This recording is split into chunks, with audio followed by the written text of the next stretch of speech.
Hello, everybody, and welcome to tonight's special edition of TC Squared's Volume Up virtual reading series. My name is Ros Thomas Clark, and I'm the Artistic Director of TC Squared, which is a volunteer-run and grant-funded company with a mission to mentor Boston-based artists and to reach diverse audiences. We challenge opinions, we push artistic boundaries through a socially relevant theatre.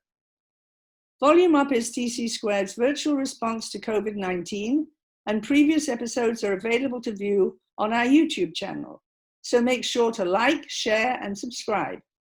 Volume Up, One Acts presents new works generated in our PlayLab. Like us on Facebook, follow us on Twitter, and for more information on the next edition of the series, find out about TC Squared's ongoing programming, please visit us at our website, www.tcsquaredtheatrecompany.org. Also, thank you for your donations. Proceeds from tonight's performance benefit the Transgender Emergency Fund, the only organization dedicated to supporting low-income and homeless transgender individuals in Massachusetts. So, without further ado, please enjoy World Line, a one-act play by Erin Lerch. Worldline, a play in one act by Erin Lerch. Characters: Eddie, AFAB, non-binary, 18, they/them pronouns, congenial amputee missing their leg below the knee and use a long-term prosthetic. Sarah, trans woman, she/her pronouns, mid to late 40s, Ricky and Eddie's mother, doing her best. Oz, she/her pronouns, mid to late 40s, old friend of Sarah's, now renting the spare room, maybe in love with Sarah. Ricky, cis male, 14, Eddie's younger brother. Surprisingly, they don't hate each other most of the time. Setting: Suburban, Wyoming. Time: spring 2014. Act 1, Prologue.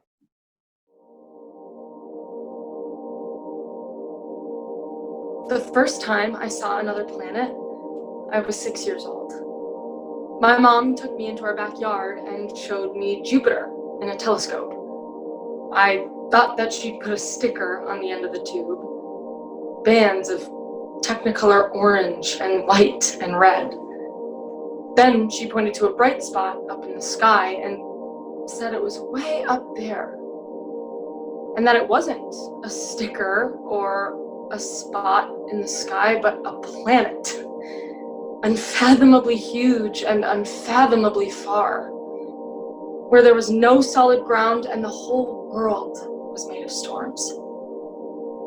A month later, she showed me Saturn, and then Venus and Mercury. The last planet she introduced me to was Mars. Mars was special, she said, because one day soon, we're gonna go there. One day soon, someone's boot is gonna hit that red sand and we'll understand the universe a little bit better. I told her that it was going to be my boot that hit the sand and I'd bring her back a piece just to prove it. A piece of another world that she could hold in her hands as proof that there's more than just this. Act 1, the attic and roof of a small suburban home. The attic is divided into two sections. One is a teenager's bedroom with bed, dresser, desk, etc. The rest of the attic is filled with a detritus of life, old dusty boxes and pins stacked to the top of one another. Old board games, rolls of insulation.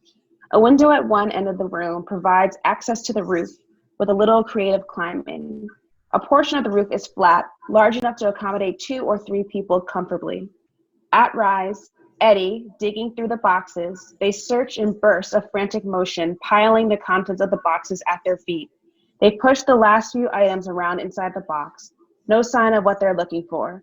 They dump everything back into the box and push it aside.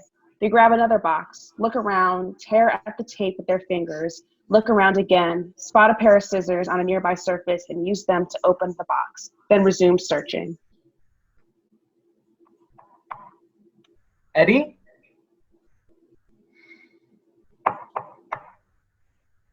Eddie, I'm coming up.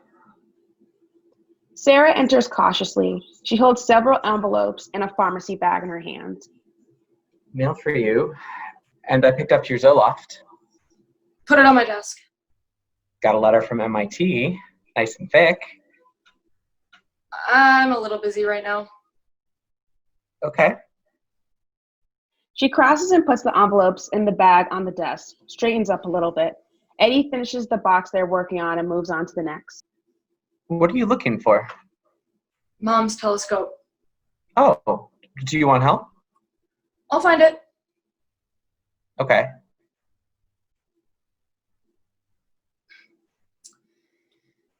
Do you want something? Have you decided what you're going to wear to the unveiling? I haven't really thought about it. Eddie, it's this weekend. I know. Does your old stuff still fit? I'm not wearing that. Do you want me to ask Oz if she has anything you could borrow? No. You can't go to an unveiling wearing flannel. Why not? Mom's not gonna care. Your grandparents Oh, are fuck certain. them. Eddie? Eddie stops, shoves everything back into the box. So, letters, right? Yep.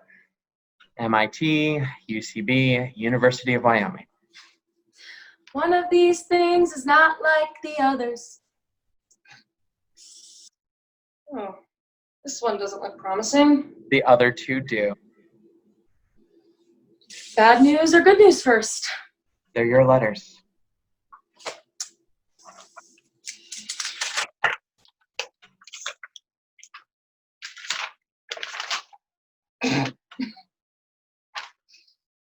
Dear Miss Saunders Elliott, we regret to inform you. I'm so... Whatever. I don't want to be Miss UCB anyway.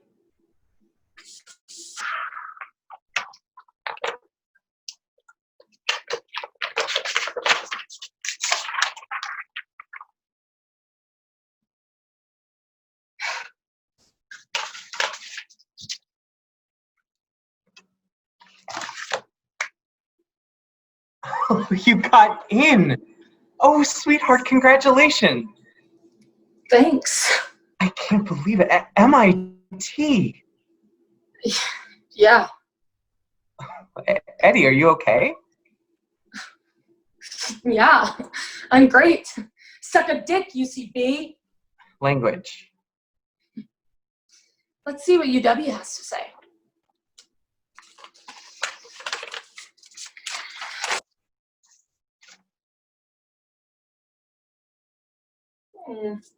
Not only a yes, but they're throwing money at me. Check it out. Full ride. Wow. Yeah. This is great, honey. Congratulations. Thanks. Eddie, you're going to college. Yeah. They get up and go back to the boxes. Sarah, you up there? Yes, be down in a minute. No need. Just wanted to let you know dinner's in the oven. Great. Thank you so much for doing that. No trouble at all. She's making dinner now? Eddie? Now, I don't mean to be nosy, but were those college letters I saw downstairs? Yes. MIT, UCB, and UW. How'd we do? Yes, no, and full ride in that order. Really? Oh, congratulations, kiddo. There might still be time for me to run down to the store for cake or ice cream if you want. No, You sure? I don't mind. I'm fine. Eddie? Thank you for the offer. What are you looking for there? My mom's old telescope. Want a hand? Where should I start?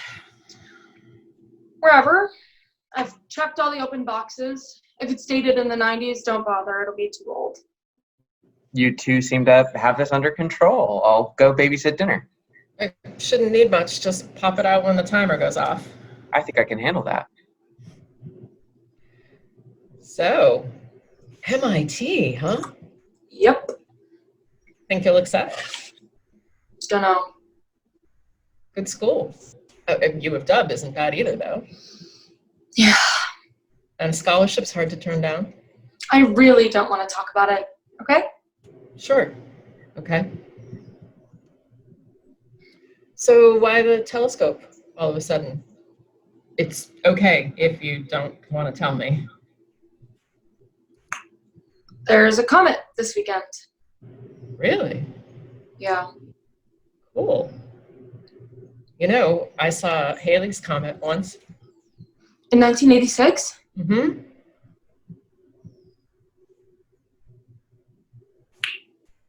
What was it like? Beautiful. My parents were too practical to take us stargazing, but I snuck out into the backyard a couple of nights to watch it. It's weird to think that the thing that I saw when I was a kid is like out by Neptune now. Yeah. And out there, it's just a rock. Yeah. Oh, here. Oh, God, it's heavy. Oh, here, let me. Between them, they wrestle the box over in the bed. Eddie starts unpacking it. I saw Iceland last November. Last year was good for comets. Yeah. I went to the observatory. It was pretty cool. Eddie lays the Whoa. pieces of the telescope out. Several are broken. Oh no, that's a shame. It's broken. I bet Sarah would buy you a new one for graduation if you wanted. Maybe. I could drop a few hints if you want. No, thanks. Okay. Let me know if you change your mind. Eddie, Oz, dinner's ready. Eddie, dinner? I'm not hungry. Are you sure? I made potatoes. Maybe later. Okay, I'll put some in the fridge for you. Oz exits. Eddie sorts through the pieces of the telescope and takes the broken ones onto the desk, pushes the letters aside, and sits. They rub their prosthetic, maybe take it off. They open their laptop, turn to check the telescope model number on the box, type. Interlude. Sometimes, when it's really still and quiet, I think I can feel the earth moving. It's spinning right now at 1,000 miles per hour, 17 miles a minute. And that's not even counting how fast the earth is moving around the sun. 67,000 miles per hour, 17 minutes a second. And we're chasing the sun too, which is careening around the galaxy at 125 miles a second. At that speed, you could cross all of Wyoming north to south like that. And the only thing keeping us all from just flinging off into the hard vacuum of space is gravity. The Earth is so enormous that it bends space-time around it, pulling everything down, pinning everything down. The only reason it hasn't yanked the moon down into its surface and killed us all is because the moon is moving just a little too fast. It still falls, it just misses. Over and over and over. And every time it misses, it gets a little bit closer to finally reaching its escape velocity and just flying off somewhere new. It won't, though. Not before the sun puffs up and disintegrates it, the Earth along with it. I can't always feel the turn of the Earth, and I'm pretty sure I'm imagining it when I do, but I can feel gravity pulling me down, dragging at my heels, keeping my feet on the ground. Scene 2. The attic. Later the same week, the pieces of the telescope were laid out on the floor. Eddie sits, studying the telescope idly. Eddie, package for you. God, finally. Come on up. What did you get? It's heavy. Part for the telescope. That looks complicated. It's the mount. Holds the telescope on the tripod. How much did that cost? Don't worry about it. Eddie, I had enough, okay? you should really be saving your money. I know what I'm doing. Okay. Thought any more about college? No, Do you want to talk about it? not really. You were so excited to apply. Did you figure out your clothes for this weekend? Mom, It matters, Eddie. I know. Promise me you'll ask Oz to borrow something by the end of the day. I don't I promise me. I'm gonna ask Ricky, not Oz. Ricky and me are closer in size anyway. Then ask Ricky by the end of the day. Fine, I'm gonna ask him if you did tomorrow. fine, whatever. Up here with your sibling. Ricky wanders in, focused on his DS in his hands. Oz was looking for you. What did she need? I don't know. She just said she needed you. Okay. Today, Eddie. Sarah exits. Ricky flops across the end of Eddie's bed. You're welcome. Thanks. Want a Pokemon battle? Not right now. Okay. Oh, I brought you this. Saw you hadn't turned it over this morning, so I thought. Thanks. Gotta take it with food, right? You're turning into Ma. Take that as a compliment. So, that's the telescope. Obviously. Can I help? Not right this second, but yeah, actually in a few minutes. Okay. So, ready for the party this weekend? Can't wait. I don't get this whole unveiling thing. Me either. It's like it's been a year. Maybe they're not sad enough anymore. Let's remind them. Yeah. Mom didn't even like that kind of stuff. I always thought we should have launched her into space. Let her burn up in the atmosphere. Yeah. She would have liked that. Your nerdiness is rubbing off on me. I named my execute Pleiades. Oh my god. What? That's adorable. Stop. Pleiades. I thought you were going to say you named your Magikarp Pisces or something, but that is way better. Wait, why the hell are you using an execute? Because I'm excellent. Oh. Here, help me. What am I doing? Here, hold this up like it lined up on the mount. This thing is heavy. I know, hang on. With some finagling, Eddie secures the telescope on the mount. Ricky lets go carefully. The telescope stays up. Whew. Teamwork. So you're gonna use it to study cobwebs? Ha ha. I'm gonna take it up on the roof. The roof. Yep. What? Are you sure that's a good idea?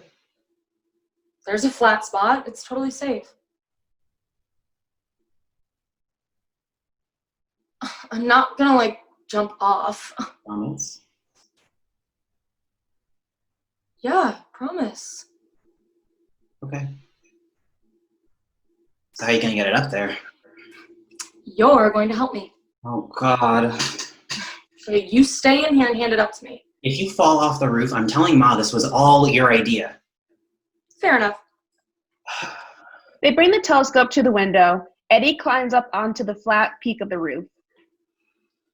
Oh, jeez, that's far. Okay, ready, Ricky? No.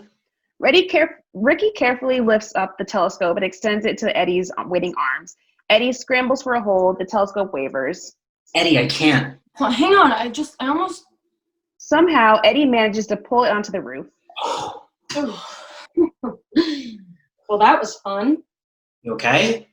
Yeah. Eddie, I also wanted to know, where's Eddie? You must have just missed them. They went downstairs. Really? Mm-hmm. And the telescope? They took it with them. They said they were going to set it up in the backyard. Uh-huh.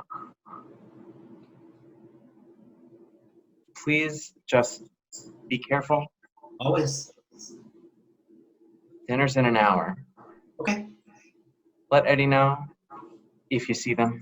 Aye, aye, mon capitaine.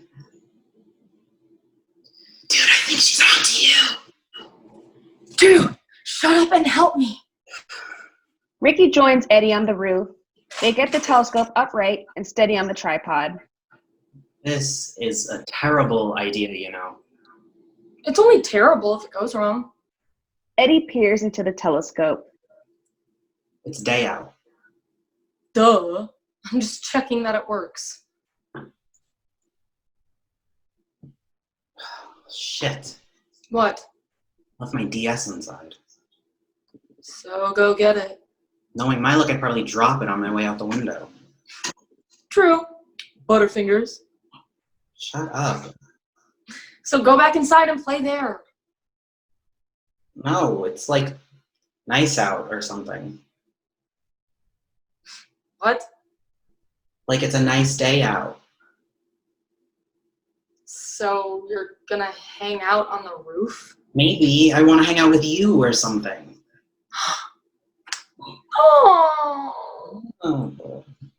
Eddie goes back to the telescope. Ricky lies down on the roof. Oh, you put your head in bird shit.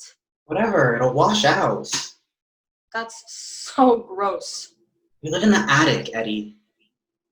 Yeah, but me and the spiders, we understand each other. I don't mess up their webs. They don't lay eggs in my pillow. Ugh, Wuss. nerd.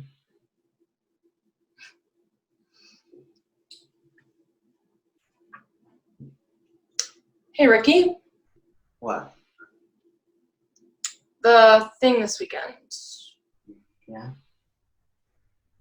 Can I borrow some of your clothes? What, like nice clothes? Yeah. All of my stuff doesn't work.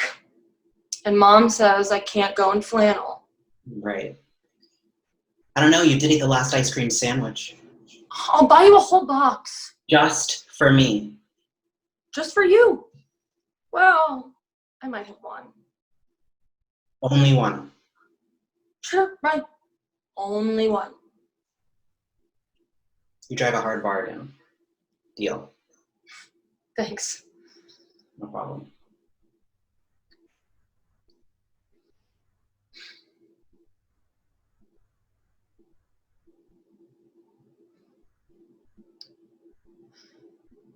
Do you ever think about the future? What, like college? Like college and after? I try not to, really. I've still got like 2 years before I have to worry about that stuff. Lucky fucker. Language? You ever think about, like, the white picket fence, 2.5 obnoxious kids? I don't know. I thought about applying for the Mars One thing. What, the one-way trip? Yeah. But they're not taking applications right now. Huh. Would you do it? Leave forever. Yeah. Like, if you had to choose, like, right now, would you do it? Would you? I think I would. But I thought you wanted to work at NASA. I do, but But what? my leg? What about it? I'm pretty sure they don't send gimps to space. But Mom always... Yeah, I don't know. I wrote to NASA. I guess we'll see what they say. I guess. Would be cool to go to Mars, though. Cool. That's the best you got? Yeah, I'm gonna stick with cool, thanks. You're such a dork. It would be cool.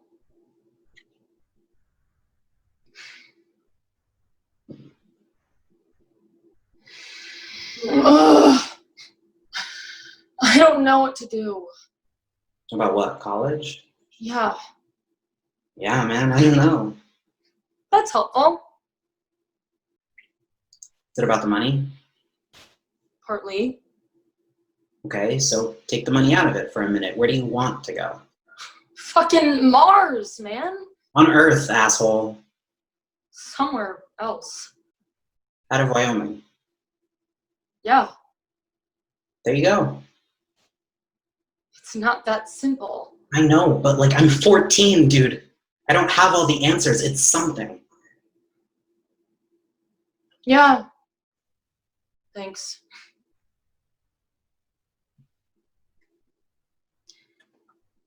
Eddie, Yeah? miss Mom. Yeah. Interlude. Dear Eddie, thank you so much for getting in touch. We here at NASA always love hearing from young people like yourself who are passionate about the space program. It's people like you who drive us to continue exploring the final frontier, and who will continue to push humanity's boundaries into the future.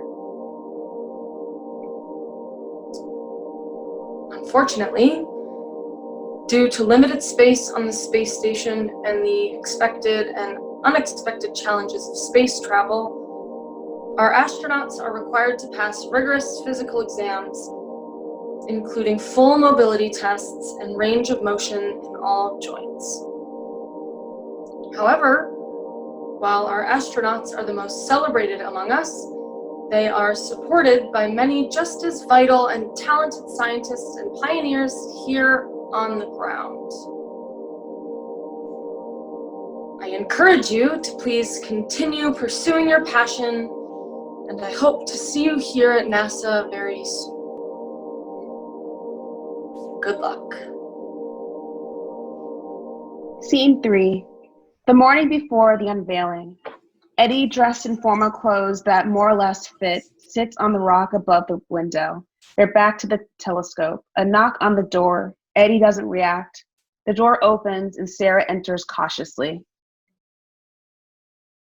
Eddie, we're leaving in a half hour. Did you eat breakfast? We won't be back until 2, so you might be hungry by then. Eddie! She crosses to the window to look out. Eddie swings their legs aside so they aren't visible from the window. Eddie? Talk to me, sweetie. Eddie, you're scaring me. No answer. Sarah sighs, pulls her head back inside. She looks around the attic, maybe straightens out the letters on the desk. Oz enters. Did you find Eddie? On the roof, I think, but they won't answer. The roof? They've got that damn telescope up there.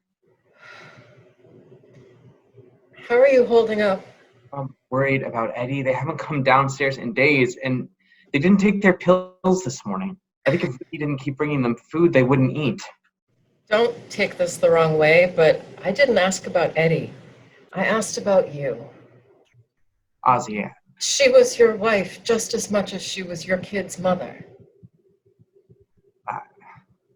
I'm not worried about the unveiling. I'll probably cry, but that's fine. Okay. I guess I'm worried about Casey's parents. They've never understood Eddie or the whole gender thing. Or my gender thing, I guess. I don't know. It's nothing really. It's just little things, little picks. And usually I can handle it just fine, but if I'm standing there looking at that fucking gravestone and one of them says something, I don't know. It feels like too much. I get that. And on top of that, the kids, Eddie obviously, but Ricky too, he hasn't put that damn game down all week. He keeps saying he's fine, but He's been up here with Eddie a lot. I'm glad. Maybe they can talk to each other, if not me. They seem to get along. Well, they have their share of spats, but nothing serious. Better than I ever was with my siblings. That's not saying much. True. I'm sorry. I don't think I can handle talking about my family right now. Absolutely. Sorry. Sarah looks at the college letters. When's the deadline? Oh, a few weeks from now. I'm not worried about them missing it. It's just, it should be a no-brainer. Yeah? They loved MIT, loved Boston. It was such a better fit for them in so many ways. Wyoming's never been right for them. What?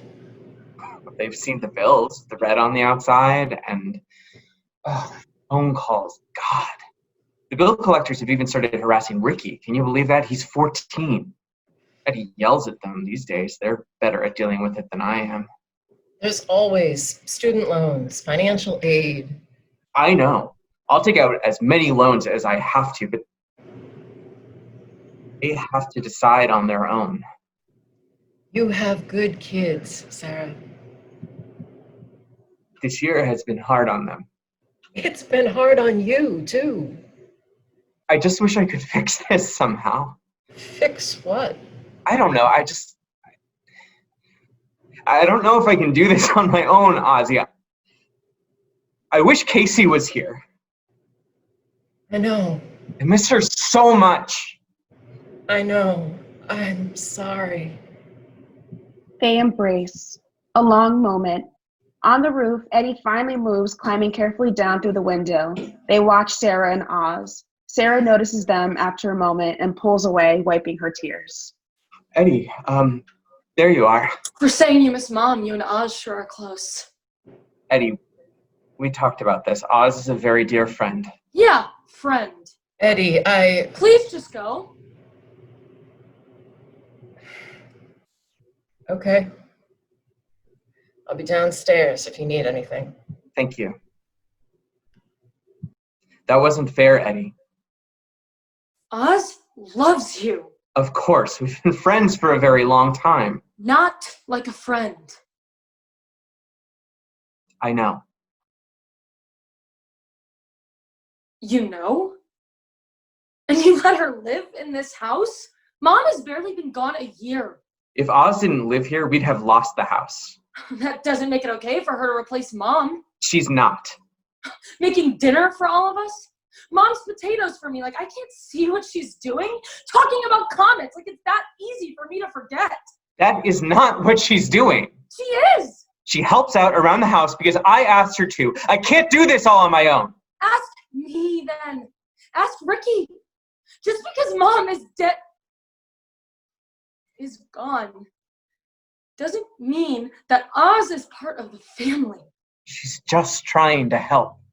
She's trying to be Mom. Eddie, I loved your mother.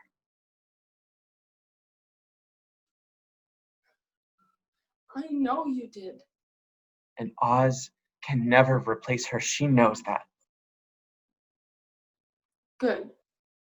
I know it's hard having someone new in the house, but I promise you, she has the best of intentions. And I promise you that no one could ever replace Casey. Can you trust me on that?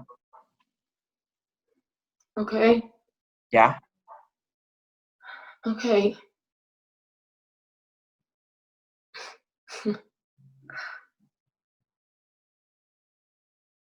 Mom lied to me. What? She lied to me. No, she would never. I emailed NASA. I had so much trouble in gym this year with the climbing wall and stuff, and I remembered that astronauts have to pass these really rigorous tests. So I wrote to them and asked if they would ever send a one-legged astronaut into space. Oh, Eddie.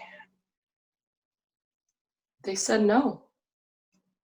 They couched it in a lot of PR bullshit, but they said no. Mom told me I could be an astronaut. She said that if I studied hard and I got into a good school, that one day I could go to Mars. She believed in you. She must have known that I'd never qualify and told me to keep going anyway. She promised me, Ma. She lied to me, and then she left me. Honey. All I've ever wanted was to get off of this fucking planet. The universe is so big and so beautiful, and this place is so small, and sometimes I can't stand it, but I told myself one day you'll be in space, and the stars won't care what you have in your pants. The stars don't care who you are. Mars doesn't care if my foot is real inside that boot when it hits the dirt.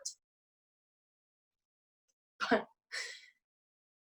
it doesn't matter how good I am or how hard I work. I'm never gonna know what that feels like. And maybe I'll get close. Maybe I'll get to hear it over the radio, or I'll get to watch it on the view screens, but Ma, being that close and knowing that I can never actually get there,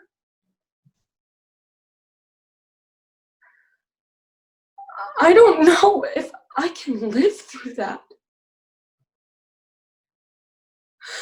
I don't know. I don't know what I want anymore. I'm so scared. I miss Mom. I know, baby. I do too. What do I do? You do whatever makes you happy. That's all Casey and I have ever wanted. I don't know what that is. I can't fix that for you, but I trust you to figure it out. Interlude.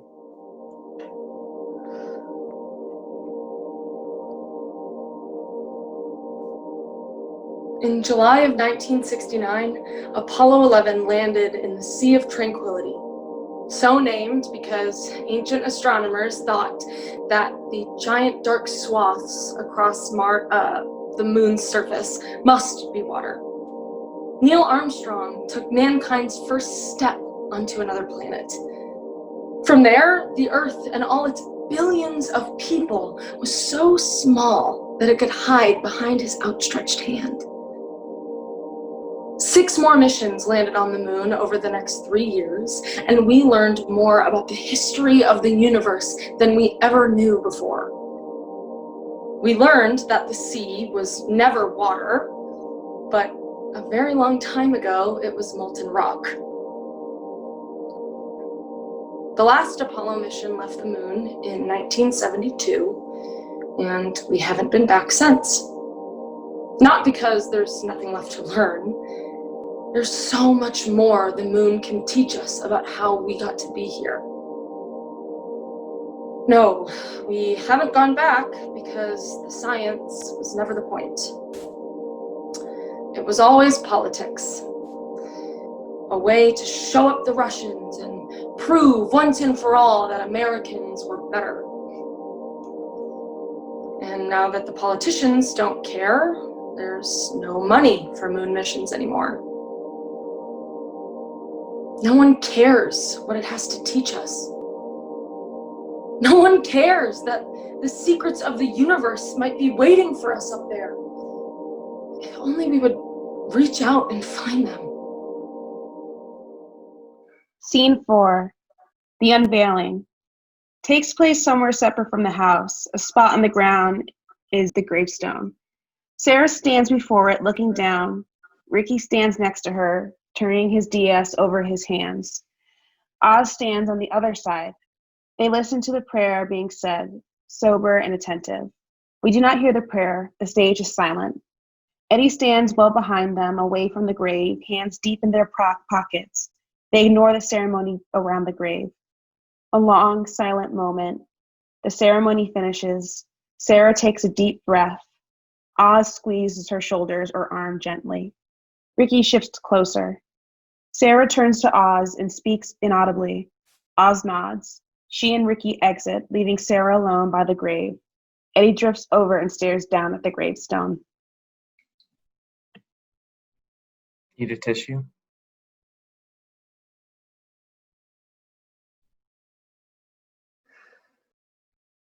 I keep thinking about her under there. Me too. It's awful. It's fucked. It's messed up. It's pretty fucked up. She wanted to be cremated. I figured.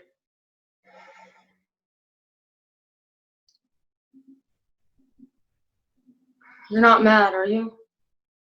Why would I be mad? Because of what I said to Grandpa? No, sweetie. From what I heard, he deserved it. He's just very sad. He misses his daughter. Yeah, I do too. They scratch at their prosthetic. Is it getting too small again? It's okay. Just a little tight. What does the Hebrew say? Mother, daughter, wife. And what about that bit? Oh, that was from a poem that she liked. I am too fond of the stars. I have loved the stars too fondly to be fearful of the night. That's it. Are you okay if I go on ahead? Yeah, I'll be there in a minute. Take your time.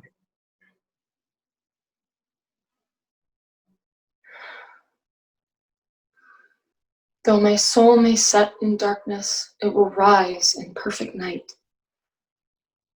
I have loved the stars too fondly to be fearful of the night.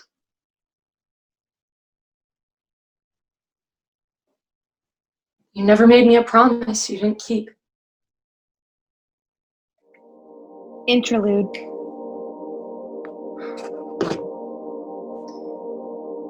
When I was little, my bedtime stories were all about the constellations.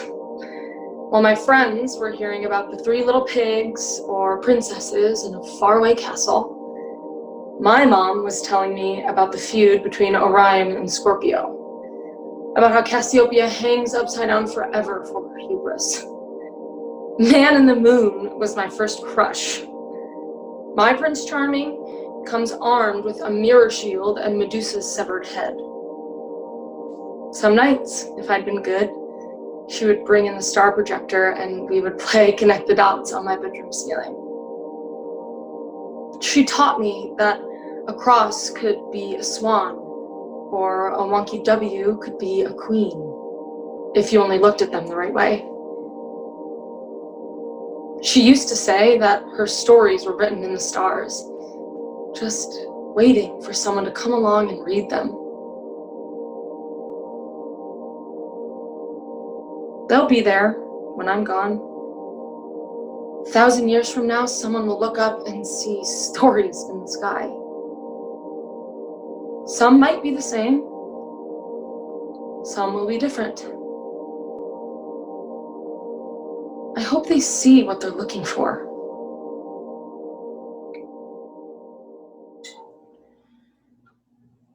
The next rock I bring you is going to be from Mars.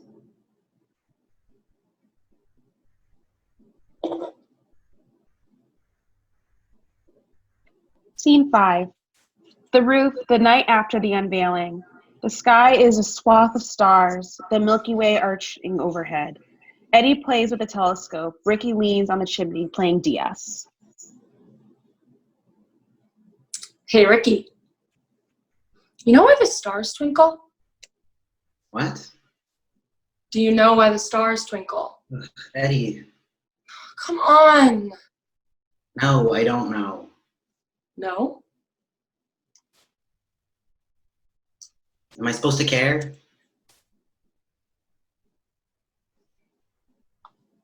Is it because they're on fire? Hmm? Fire flickers, right? The stars are just balls of fire. That's not a bad guess, actually. So what is it? The atmosphere. It gets in the way of the light and it absorbs and reflects some of it, like randomly, so the stars look like they're flickering. Oh. Cool, so in space they don't flicker. Nope.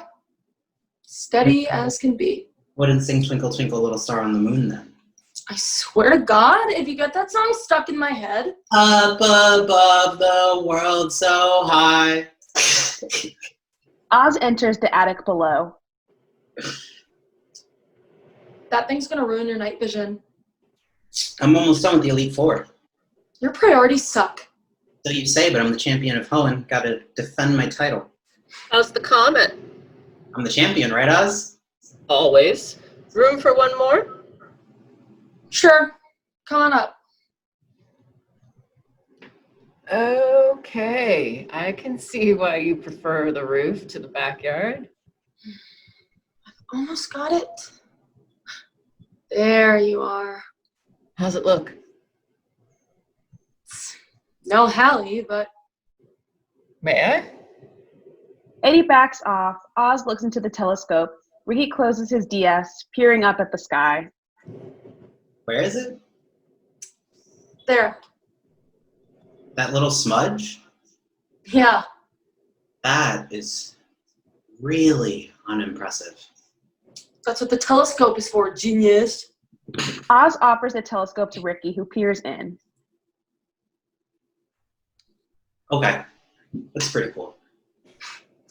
That is a burning hunk of rock and ice hurtling ludicrously fast through the hard vacuum of space.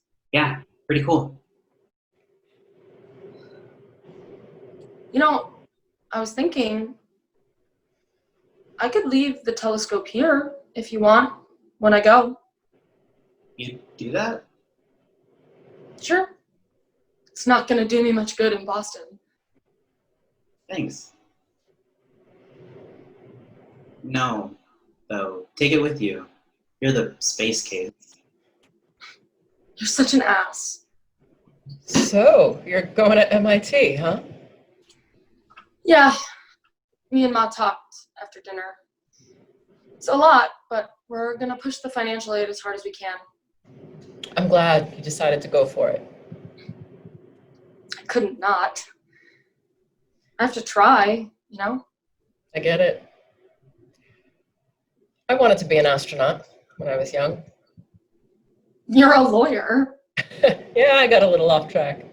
Just a bit. And I'm happy with it, mostly. But I wonder, sometimes, Yeah. maybe before I die, they'll let civilians up there. I hope so. Yeah, me too.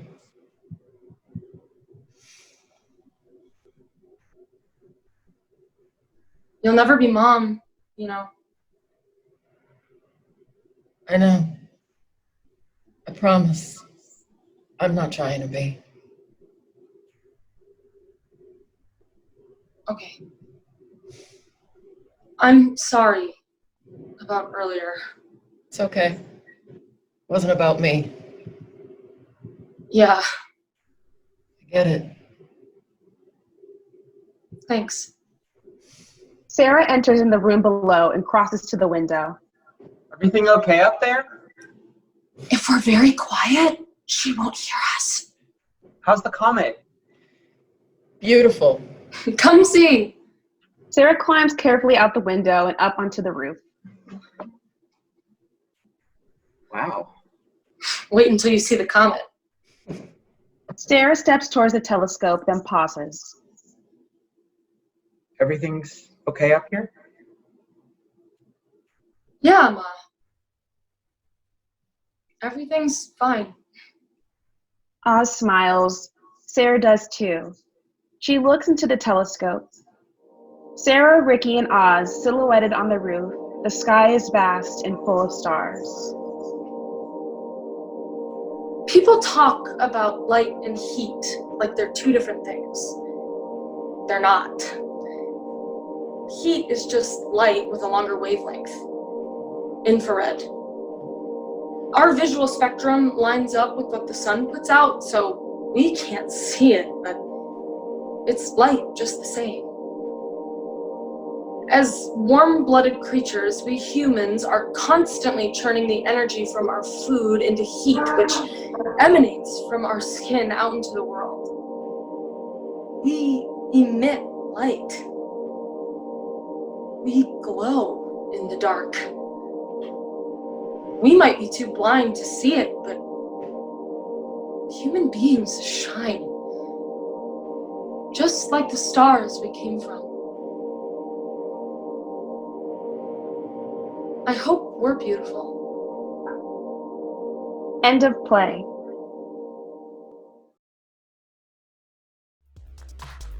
Now introducing the cast. We have Jackie Chylinski as Eddie. Dora D. Rogers as Sarah. Christine Power as Oz. And Cristobal Paulino as Ricky.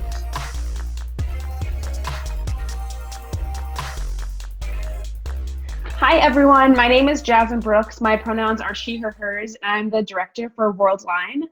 We hope you enjoyed the show. Thank you so much for tuning in. I'm joined by today's playwright, Erin Lerch, for Worldline. Hi, Erin. Hi. I'm Erin Lerch. Oh. Yeah. I was gonna say, feel free to introduce yourself. Yeah.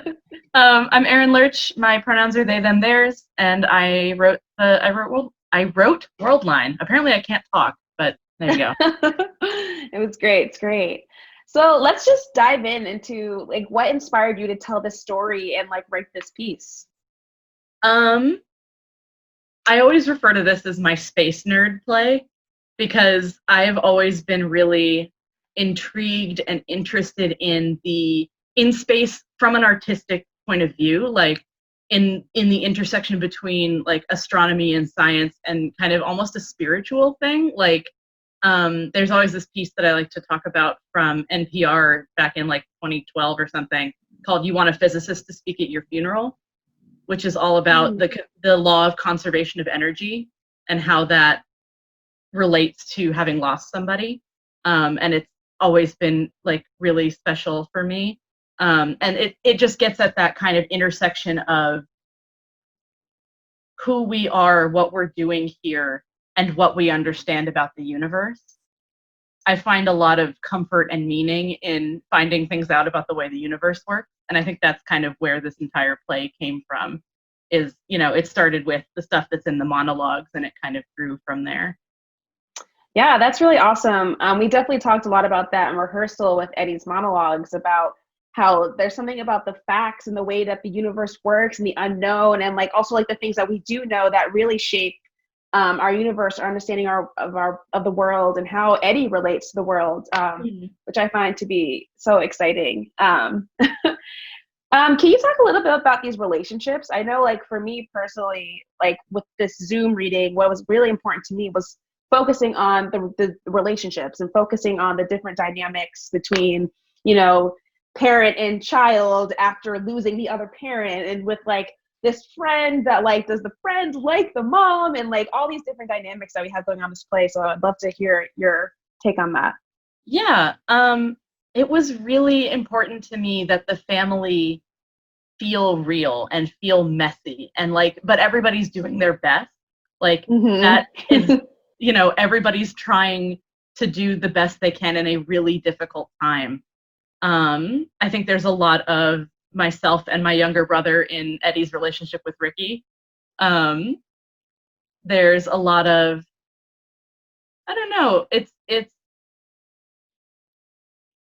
and it was important to me that it was a multi-generationally queer story. Like that it wasn't just the kids, it was the parents too, and that, you know, they can relate sort of across those generational lines, even if their experiences are different, because, you know, Sarah's a binary trans woman and Eddie is not.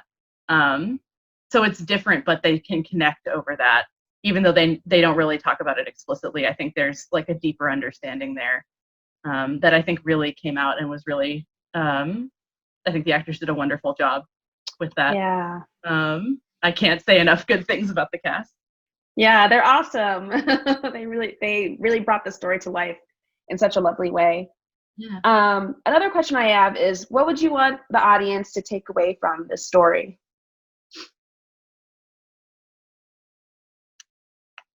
I always struggle with that question. I think it's you know, I think at its heart, this play is a really optimistic play. Like Eddie decides to go for it, even though they may not make it. Like it's full of hope about the future, which is kind of tricky in current times. But I hope that it gives people a little bit of light. I hope that it reminds people that there are good things in the world, and that sometimes it's worth taking a chance. I think that's kind of what I'm feeling today. Yeah, no, that's really great. I also feel similarly, and there's something about those monologues with Eddie about like looking into their psyche, and even like with like following the loss of a parent, still like excited about space, excited to move forward with their life, looking up all these facts and like still trying to move forward despite so many things being against them. I think is really inspiring and like really optimistic to me as well. And final question I want to ask you is, how did TC Squared help with the development of this script? I've workshopped it a little bit in the PlayLab. I think TC Squared has just, at least in relation to this play, they do a lot of great work, but in relation to this play, I think it was giving it the chance to be heard. You know, I've always sort of struggled with the fact that this is a 40-minute play or 40-page play that calls for a very specific cast and a very specific set that's kind of involved. And so I was like, no one's ever going to produce this play, like ever. So I think it's been really great to have a way to share it, even though we can't do it physically, to be able to get it out there and to have people hear the story and to have the chance to work with a group of queer artists who've brought so much to the play that like it's so much more than it could have been on its own. So. Oh, that's awesome. That's great to hear. Yeah, I'm glad that you were super specific and you told the story that you wanted to tell. So I just want to say kudos to you, and I'm happy that you didn't change anything. And yeah, it's awesome. Yeah. Well, that wraps up our interview for tonight. I just want to thank everyone so much for joining us. Please be sure to like this video, share it, subscribe to TC Squared's YouTube channel, and make sure you can find them on Facebook and Twitter. Thank you so much, everyone, for coming, and have a good night. Thank you so much, Jasmine. Yay!